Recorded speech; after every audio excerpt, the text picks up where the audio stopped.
Guys, ಹೇಗಿದ್ದೀರಾ ಎಲ್ಲರೂ? Good morning. So ಇವತ್ತು ಎಲ್ಲರದು ಊಟ ಆಯ್ತಾ, ಟೀ ಆಯ್ತಾ ಕುಡ್ದಿದ್ದು? ಇವತ್ತು ಎಲ್ಲರಿಗೂ ಸ್ಕೂಲ್ ಇದೆ ಅಲ್ಲ, ಸ್ಕೂಲಿಂದ ಮುಗಿಸ್ಕೊಂಡು ನಾನು ಬಂದ್ಬಿಟ್ಟಿದ್ದೀನಿ. ಬೇಗ ಇತ್ತು ಇವತ್ತು, ಎಕ್ಸ್ಟ್ರಾ ಕ್ಲಾಸಸ್ ಎಲ್ಲ ಇದ್ವು. ಆಮೇಲೆ ನಿಂದು ಏನಾರು ಆನ್ಯುವಲ್ ಡೇ ಇತ್ತಾ?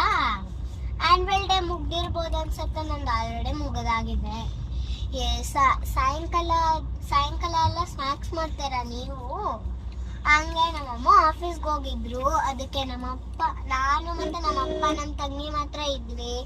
ನಮ್ಮಪ್ಪ ಈಗ ಮ್ಯಾಗಿ ಏನಾರ ಮಾಡ್ತೀವಿ, ಸಂಜೆ ಅಥವಾ ಸಾಯಂಕಾಲ ಮಾಡಿ ಏನಾರ ಎಂಜಾಯ್ ಮಾಡಬೇಕು. ಹೋಮ್ವರ್ಕ್ ಎಲ್ಲಾರ್ದು ಆಯ್ತಾ? ಸ್ಕೂಲಿಂದ ದೊಡ್ಡ ಹೋಮ್ವರ್ಕ್ ಬರ್ತವೆ, ಅದ್ರಲ್ಲಿ ಪ್ಲೀಸ್ ಎಲ್ಲರೂ ಲೈಕ್ ಮಾಡಿ ಮತ್ತೆ ಸಬ್ಸ್ಕ್ರೈಬ್ ಮಾಡಿ. ಈಗ ನಾನು ಯೂಟ್ಯೂಬ್ ಅಲ್ಲಿ ಹಾಕ್ತೀನಿ, ಎಲ್ಲರೂ ಲೈಕ್ ಸಬ್ಸ್ಕ್ರೈಬ್ ಮಾಡ್ಬೇಕು, ಮರಿಬಾರ್ದು. ಪ್ರಾಮಿಸ್ ಇಟ್ಟಿದ್ದೀರಾ? ಬಾಯ್, ಗುಡ್ ಬಾಯ್.